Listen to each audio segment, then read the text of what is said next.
Today we're going to be making the Polo go from this to this. Woo.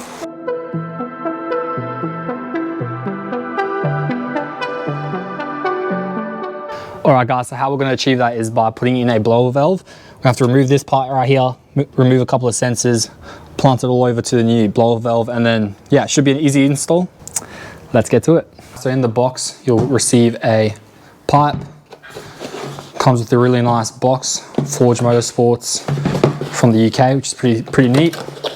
Inside, you'll have your little hose, some clamps, zip ties, and some screws. Little sticker, your blower valve, which is nice, and the connector to connect your hose onto your car, and then the blower valve attaches to here. So yeah, I'll show you guys how to do that. Should be simple, nice and easy. And then you also have this little spacer in here, which is used to connect the hose to the car sensor. So there you go. Alright guys, hopping straight into the mod. Super excited for this one, as it's our first performance mod. First thing you want to do is remove these two screws. Pro tip, do not drop your bit into your engine bay. Thank goodness that fell in the turbo, because if that fell in that little hole, it'd be gone forever. Yeah, so you just remove these two screws, pull off this little clamp, super easy. It's kind of crazy how that thing's just held on with that. But yeah, remove this hose. At the back, there's two little clips that you're going to want to push with your thumbs, pull them away from the pipe, wiggle it loose, then wiggle the front end loose, pull the pipe off of the turbo. After that, you're going to want to get rid of that little sensor at the top, which you'll see here now. Also, just takes two screws, unscrew those bad boys, wiggle the sensor loose. Yeah, just make sure you put all this hardware to the side, because you're going to need this again to put that sensor back in there onto the new blower valve. So yeah, just put that sensor aside. Interestingly enough, all this stuff is plastic. Inside here, the pipe, there's a little seal, little O-ring. Going to want to pop that out. I've used a little flathead bit there just to pull it out. Don't have long nails. When you use this O-ring, pop it back into the new blower valve little coupling. As you can see here, the bigger end, there's a little divot there that the O-ring needs to slide into. Make sure that fits in there nice and easy, nice and good. After you've put that O-ring back, reinstall this sensor. So as you can see, what I've done here is I've put the sensor facing towards the smaller end of the little coupling. I've put some Loctite on these screws, because you know what they say, it ain't tight unless it's Loctite. So yeah, put some Loctite on those bad boys, screw them down.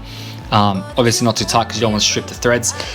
After that, you want to chuck the blower valve on. Again, put some Loctite on that bad boy. Screw this blower valve onto that coupling. It's fail safe. There's only one hole that's got thread on the coupling. So yeah, there's only one place it can go. You won't mess it up. It's super easy. Just screw this bad boy in there.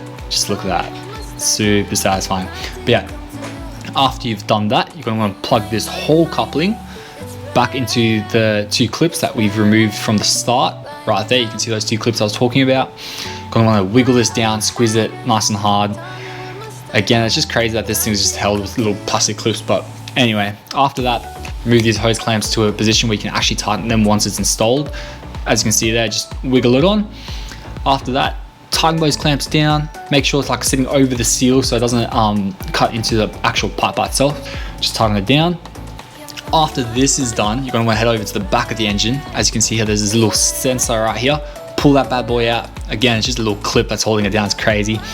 Get that little spacer, put the hose that's provided onto the little spacer, plug in the spacer, and then you want to put your little gasket. But now that I'm watching this, I probably should put that gasket at the bottom. So yeah, put the gasket down first, then the spacer, then your sensor onto the spacer.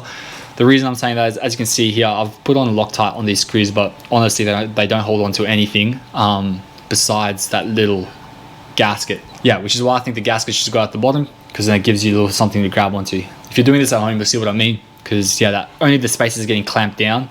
This sensor is just literally being held on by that little gasket. After that, you want to connect the other end of that little hose to the blower valve, and then you want to tie down the hose so it doesn't dangle onto anything hot or touch anything that's moving, because you don't want to damage it. Alright guys, finally have the blower valve installed. Super easy install. Looks really neat. You can see there. Got the blower valve there. And your hose. Clamp it down, clamp it down. Man, that sounds good.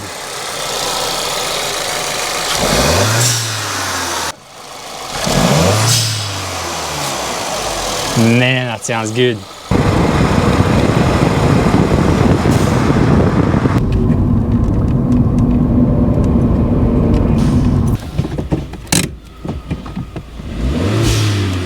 Alright guys, that brings us to the end of this video. If you guys haven't liked, comment, subscribe, please do so. It really helps out the channel. Because yeah, we've got a few more mods coming up. So we want to put on a cat delete on the car, new exhaust. Obviously we've got a WRC front bumper coming. It's arrived late, which is why I've done this first. Hopefully it comes within the next week or so. And then we're gonna have a WRC front bumper and then some more performance mods. So yeah, if you haven't liked, comment, subscribe, please do so. It helps out the channel. We'll see you on the next one. See ya.